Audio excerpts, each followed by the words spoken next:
Hey everyone, welcome back to On the Road of Recovery. We have Kelly from Allen County here with us today. How are you doing today, Kelly? I'm great. Good. All right, so thank you so much for coming out and be willing to share your story with us. We'll just get going from the beginning. Okay. What was your childhood like? Did you grow up with both your parents? How was school life? That kind of thing.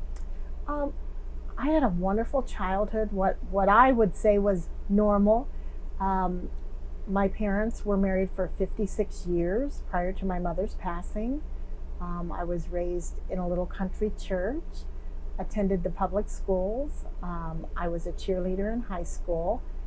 I just think in my mind it was just the perfect life. So, when was the first time you started experimenting with drugs or alcohol? It would be in high school. I wasn't a real party animal, if you will, but especially in the springtime, as the weather got nice. Back in my day, we had what we called road parties. And so oftentimes we'd go out on the weekend and park. A bunch of people would just park along the road and we would drink. I was not involved in drugs or anything like that, but we would drink, possibly excessively for the night, but it was never problematic for me. Gotcha. So, did you graduate high school? I did. I graduated high school, went right away into the workforce. I did not attend college. Okay. Again, I think I was 21 years old when I had my first child. I was 20 when I got married, and I had two boys, a couple years apart. Mm-hmm. I thought we had a great marriage, and about 19 years into it, I found out my husband had been unfaithful, and that's when things started to evolve for me as far as addiction. Looking back now, having a little more experience, I realized I had no coping skills. And I remember my husband at that time saying, "Come with me, I have just the anesthetic you need." And that haunts me to this day, because it was on that night we went to a party. Mind you, I was well into my 30s, almost 40 years old, and I smoked crack cocaine for the first time. And those words he had said to me rang true. It was like anesthetic. It numbed me. Right. It numbed the pain, the feelings of inadequacy. Perhaps if I were prettier, perhaps if I were thinner, he maybe wouldn't have cheated. And all that went away when I smoked crack. In addition to that, I lost, if memory serves me right, I think I lost about 45 pounds in the first month or so. I thought, this is great. I've paid good money for diets that didn't work like this.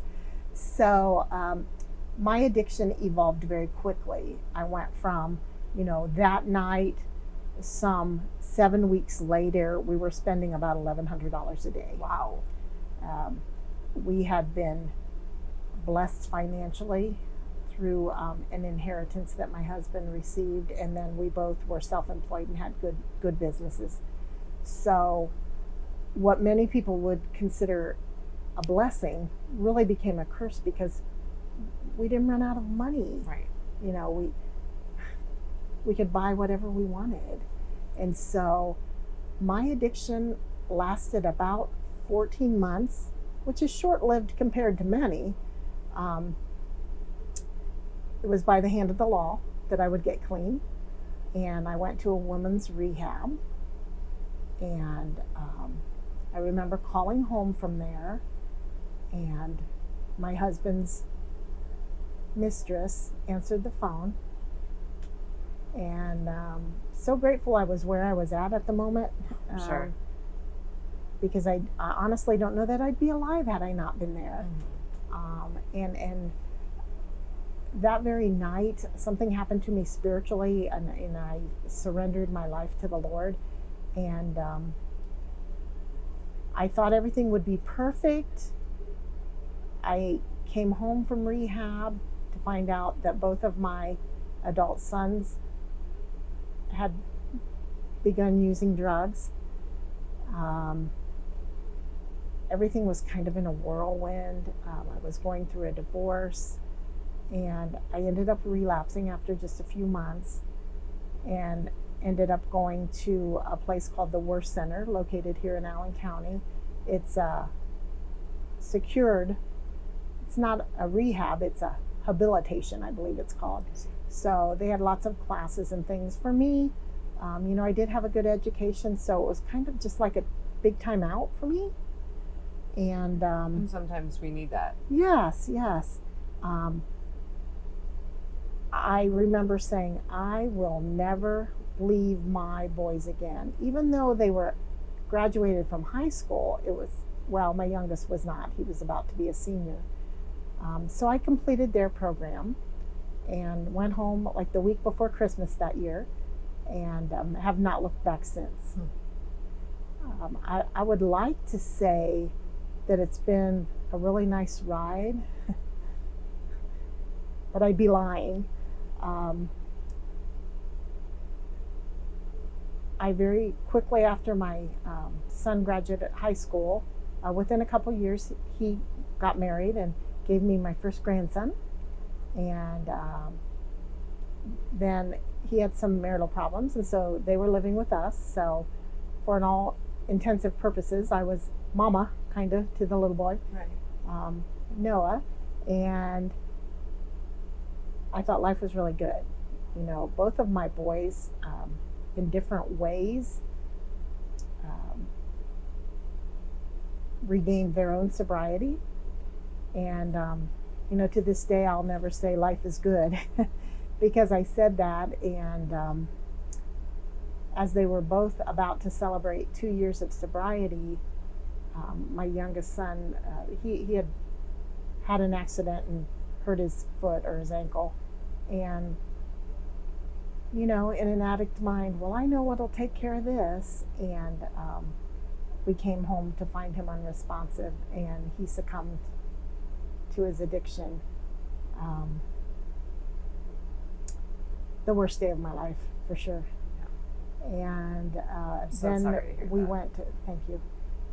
We went to court for a couple of years in regards to my grandson. I had raised him thus far, and we ended up losing custody of him. My son died in our home of what we found out later. At the time of his death, we didn't know what it was. They said, is it possible that he was using? And I said, well, no, he's been clean for almost 2 years. But after the autopsy, we found out that he had in fact used. And so,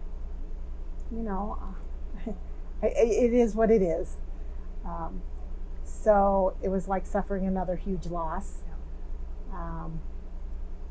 My oldest son, I'm so grateful to say that today he is clean and sober. It's That been is a rough amazing. road for him. His brother literally died in his arms. It was his little brother that he was kind of, he always had his brother's back. So it's been a really rough road. Also in that time period, I was able to remarry. I did obtain a minister's license through the little country church that I was raised in. I began working as a recovery coach at a place here in Allen County called Coleman Professionals. It's a behavioral health and addiction services. I lost a dear friend, I lost a dog, and then my mother passed away. So it hasn't been this beautiful picture of recovery. But again, I have so much gratitude to wake up free every day. For me, recovery has offered freedom.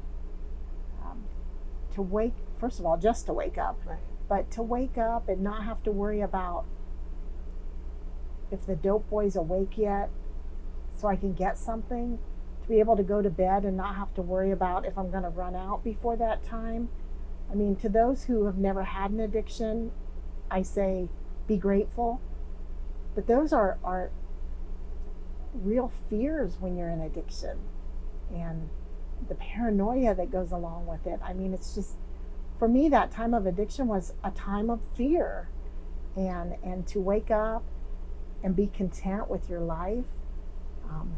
So I worked at Coleman's for, I want to say, I think it was about 3.5, close to 4 years as a recovery coach. Thought I would spend the rest of my life doing that. And kind of by a chance meeting with someone, I began to share my journey with her. And I'd had this dream, and I that's how we struck up this conversation. And she said, well, I'll never forget her words, "My child, God's timing is always perfect." And I kind of looked at her like, yeah, you know? Right. And she said, "My husband and I own this property. It's always been used for God's service. And we recently, actually, the person who's there now is moving out tomorrow. And so we've been praying, is it time to sell the house, or what should we do? And God sent us you." And I think my response was probably something like, "Okay, well, we already have a house." You know, I don't remember for sure. And she said, "You can open a recovery house for women." And I said, "Well, I'm not qualified. I don't have a degree in anything." And she said, "Well, now let me tell you where we keep the key. I want you and your husband to drive out there tomorrow and check it out." And I walked out of there thinking, what just happened? So the following day happened to be my birthday. And so we drove out there, and it's this beautiful property out in the country, farm atmosphere, out in the middle of what I call Mennonite land, lots of farmland all around us. And we walked into this 15-room farmhouse that seemed to go on forever. And my mind was just reeling, you know, like, well, I could do this, and I could do this, and I could do this. And then there was the enemy whispering in this ear, "No, you can't. No, you can't. You're not smart enough. You're not qualified." So, did I mention that I have a wonderful husband? You know, He sounds like it. I said to him, you know, "What do you think? What do you want to move out there? What do you think?" And his answer is, I mean, he has the right answer. "Whatever you want to do." So I just, again, being involved in ministry, I just began to pray. And, you know, I remember speaking aloud and saying, "Lord, if this is your will for me, just make it so. If not, just make it so." And I went into my office there at home, and I picked up this little book. It was something like Promises for Women or something like that, that was gifted to me at the time of my son's death. And I thought, I'm just going to read a little bit and take my mind off this. And I kind of did one of these things, and I opened it up, and it said, "God does not call the qualified, he qualifies the called." And I shut the book, and I picked up my phone, and I said, "Yeah, I'll meet with you." And so about 3 months later, we opened up what is now known as Andrew's House of Hope. Wow. Of course, Andrew was my son. And, you know, shortly after we opened the recovery house, and I had these thoughts in my mind like, oh, I'm going to teach them this and I'm going to teach them that. But it occurred to me what they were really in need of most was acceptance and love. And they found that at Andrew's house, and they found it here at Lima Community Church. And the farm project has been a great success. As we come to the end of harvest, we're going to start putting up our first hoop house, and it continues to grow and grow and grow. In addition to that, again, through the grace of grant funding, we've been able to hire staff. Initially, my husband and I lived at the recovery house. Oh, really? For about 2 years, and I said, that's long enough. And so we've been able to get fully staffed, which has been quite a transition for me. As we talk about in recovery as a whole, change is hard. Yeah. You know, and I was used to doing everything. So sometimes I would find myself in a predicament about, I know it's easier to delegate this, but I kind of wanted to hold on to it. So we're still in a bit of transition. Um, I have started studying again for the ministry for ordination, and God has opened so many doors that would not be possible had I not been in recovery. Yeah. But I will say recovery has given me life experiences that were necessary for the doors that He is still opening. We are currently in the process of adopting 4 children from Mexico. And, my first thought is, I'm just getting too old for this. But again, I think that life experience is necessary. And God willing, we'll be able to break some generational curses in our family. Yeah. While I still have a little hesitance and admittingly have a few fears, ultimately I know that God has a plan, and His plan is always good. So for today, I'm just an addict in long-term recovery who has been blessed time and time again, and I just want to, as they say, pay it forward. If it sounds cliche, but if I can prevent one mother from having to go through the loss that we've gone through, it was worth the ride, Yeah. And so much more. Right. Your story is beautiful, and I love how you talked about how you took your pain and made it into your strength in life, and that's just very important in any life. If you have that much pain, instead of holding on to, you give back to the community and use your son's name for a sober living house for doing good. And I'm very, very impressed with adopting 4 children. That's going to be, it's going to be such a handful, but it's going to make your life so full of joy. It's going to be a crazy ride. It's going to be a crazy ride, but good for you. What made you guys decide to do that?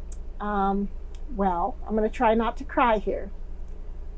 So, my stepdaughter in Mexico is in active addiction. And life there, they're in one of the poorest parts of Mexico, so life is completely different than here. When my husband and I married 16 years ago, he had never slept in a bed. So, Wow. Our oldest granddaughter is 17.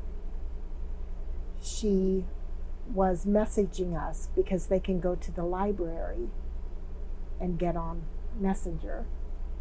And she'd been messaging for several months, please, can I come and stay with you? And, kids will be kids. And we're like, sure, sometime, sure, Right. Didn't really take it seriously. And then we got a call from my sister-in-law saying, it's a big mess here. Mom's not doing well. She comes and goes. The oldest daughter is caring for the younger kids. There are actually 5 children, but 2 of them have gone to live with their paternal grandparents. They're in safe places. And so what we initially thought might be taking in the oldest granddaughter turned into 3 grandchildren, 17 and 15-year-old girls and an 8-year-old boy. Keep in mind, I had boys, so I'm very excited about the prospect of not being the only girl in the house. I'm sure. We also spend a lot of time with my granddaughter here, Raylan. She stays with us most of the time. And she's real excited about having what she calls brothers and sisters. And we just found out last week, in fact, I'm still a little bit in shock, that one of the girls is expecting. And so, them coming here, they're coming on student visas and to study so that they can get an education. Since I've buried a child, my heart is so full of love, just waiting to give it away. And so, even though I feel like I'm a little old to start over, I welcome the joy that it will bring to us. And having married my husband later in life, we don't have any children together. So God has orchestrated a plan that allows us to do all of that. Yeah. Everything seems to be falling into place, with getting the recovery house fully staffed. It affords me the opportunity to do most of my administrative things from home, from my home office, which will be wonderful once the baby comes. And, at this point, I just wake up every morning asking the question, what is it that you're going to surprise us with today, Lord? I will say it. Life is good. Let me find some wood now to knock on. But life is good. And, I am a very spiritual person. So, of course, I rely on my faith. And, people are so generous in saying, oh, you're so strong. And I know the truth. I am just a big sponge. I'm a big teddy bear. Mistakes that I've made, in the recovery house are probably because I'm a big teddy bear. I have to learn everything the hard way. But that's the heart that God gave me. And now He's showing me I feel like He's showing me the purpose of that heart. And again, gratitude is the word of the day for me. I feel like when everything falls into place like that, you gotta trust that it's God's plan. Absolutely. And roll with it one way or another, and He's gonna give you what you're supposed to have. So, I mean, the fact that you and your husband have not had your own family, like that's amazing. That's such a great opportunity for you guys and for them too, to come here and to have a chance at a better future. One of the last questions I have, do you have any words of hope for someone trying to get sober? Boy, this might sound a little arrogant. I think there's a country music song. It's older. I'm going to date myself here. How do you like me now? It's almost about 20 years ago is when I was going through my addiction and everything. And there were days that I prayed to die. I'm hurting my mom and dad. I'm hurting my boys. Please I'm going to hit this crack pipe one more time. Let it kill me. I've prayed that prayer earnestly. But the Lord saw different, and He saw better. And again, I'll just quote some scripture. For I know the plans I have for you, plans for good, plans to prosper you. He has a beautiful plan for everybody.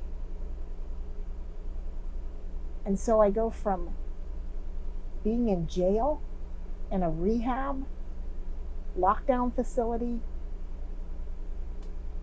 15 or 20 years later, I'm the executive director. That sounds fancy, doesn't it? Yes, it does. The executive director of a recovery house who is in the process of becoming an ordained minister, who's in the process of having a whole new, beautiful family. If that doesn't give you hope, golly, I don't know what it'll take. My last words would be, God is still on the throne, and He works miracles every day. I mean, the fact that I'm sitting here as I am is nothing shy of a miracle. Yeah. How do you like me now? How do you like me now? Yes. There's a song on the Christian radio right now, and here's confession. In the privacy of my home, I'll lip sync to it, and when it comes to the chorus, it says, "Look what you've done." And that's what I say, Lord, look what you have done.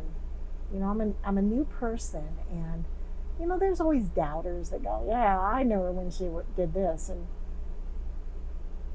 yeah, that's just a testament of how God can work in everybody's life. You know, I didn't choose him right away. He chose me. So, how do you like me now? Well, thank you so much for sharing your story and for being a part of On the Road of Recovery. You have such an amazing story, and you're right. If that's not hope, then I don't know what's going to take. So we appreciate you so much. Thank you. And thank you guys for coming to us here. We appreciate all that you do for us. Yes, absolutely.